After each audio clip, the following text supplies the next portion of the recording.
Hi hello ನಮಸ್ಕಾರ. Breakfast ತಿಂಡಿ ನಾಷ್ಟ ಏನಂತೀವಿ, ಇದನ್ನು ಎಷ್ಟು ವೆರೈಟಿ ಮಾಡಿದರೂ ಕಡಿಮೆನೇ. ಇಲ್ಲಿ ನಾನು ತೋರಿಸ್ತಾ ಇರೋದು ತರಕಾರಿ ದೋಸೆ. ಸೌತೆಕಾಯಿ ತುರಿ, ಕ್ಯಾರೆಟ್ ತುರಿ, ಸಣ್ಣಗೆ ಹೆಚ್ಚಿದ ಈರುಳ್ಳಿ, ದಪ್ಪ ಮೆಣಸಿನ್ಕಾಯಿ, ಕೊತ್ತಂಬರಿ ಸೊಪ್ಪು, ಒಂದು ಹಸಿ ಮೆಣಸಿನ್ಕಾಯಿ ಕೂಡ ಇರಲಿ ಖಾರವಾಗಿ, ಇದೆಲ್ಲ ಹಾಕಿಬಿಟ್ಟು ಚೆನ್ನಾಗಿ ಮಿಕ್ಸ್ ಮಾಡಿ. ಈ ದೋಸೆ ತೀರಾ ತೆಳುನೂ ಬರಲ್ಲ, ತೀರಾ ದಪ್ಪನೂ ಬರಲ್ಲ. ಉತ್ತಪ್ಪ ಥರ ಎಷ್ಟು ದಪ್ಪ ಬೇಕು ಅಂತಲೂ ಏನಿಲ್ಲ, ಮೀಡಿಯಮ್ ತೆಳುಗೆ ಹಾಕ್ಕೊಳ್ಬಹುದು. ಹಿಟ್ಟು ಸ್ವಲ್ಪ ಗಟ್ಟಿ ಇರಲಿ.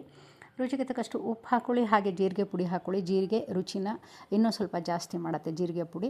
ಚೆನ್ನಾಗಿ ಇದನ್ನು ಮಿಕ್ಸ್ ಮಾಡ್ಕೊಳ್ಳಿ. ನೀರು ಹಾಕೋಕ್ಕೆ ಹೋಗಬೇಡಿ, ಯಾಕಂದರೆ ಸೌತೆಕಾಯಿ ನೀರಿರುತ್ತೆ, ಜಾಸ್ತಿ ನೀರು ಬೇಡ. ನೀಟಾಗಿ ಹಂಚಿಗೆ ಎಣ್ಣೆ ತುಪ್ಪ ಬೆಣ್ಣೆ ನೀವೇನು ತಿಂತೀರಾ ಅದನ್ನು ಸವರು ಬಿಟ್ಟು ರೋಸ್ಟ್ ಆಗೋ ತನಕ ಇದನ್ನು ಬೇಯಿಸಿ. ಸ್ವಲ್ಪ ರೋಸ್ಟ್ ಆದರೆ ರುಚಿ ಜಾಸ್ತಿ ಇರುತ್ತೆ, ಯಾಕಂದರೆ ತರಕಾರಿ ಎಲ್ಲ ಇರುತ್ತೆ ಅಲ್ವಾ. ಅದು ಮುಚ್ಚಬೇಕು ಅಂತೇನಿಲ್ಲ, ಮುಚ್ಚಿದ್ರೂ ಕೂಡ ಮೇಲೆ ನಡೆಯುತ್ತೆ ಲಿಡ್ಡನ್ನು. ಹಾಗೆ ಇದಕ್ಕೊಂದು ಖಾರವಾದ ಚಟ್ನಿ ರೆಡಿ ಮಾಡ್ಕೊಳ್ಳಿ. ಸಖತ್ ಟೇಸ್ಟಿಯಾಗಿರುತ್ತೆ ವೆಜ್ ದೋಸೆ, ತರಕಾರಿ ದೋಸೆ. ಇದಕ್ಕೆ ಆಪ್ಷನ್ನಾಗಿ ನೀವು ಸೊಪ್ಪುಗಳನ್ನು ಹಾಕ್ಕೊಳ್ಬಹುದು. ಮೆಂತ್ಯ ಸೊಪ್ಪು ಇರಬಹುದು, ಅಥವಾ ಸಬ್ಬಸಿಗೆ ಸೊಪ್ಪು ಅಂತೀವಲ್ಲ ಅದು, ಯಾವುದಾದ್ರೂ ಒಂದು ಸೊಪ್ಪನ್ನು ಹಾಕ್ಕೋಬೋದು. ಎಲ್ಲ ಮಿಕ್ಸ್ ಮಾಡೋದು ಬೇಡ. ರುಚಿಯಾದ ತರಕಾರಿ ದೋಸೆ ರೆಡಿ.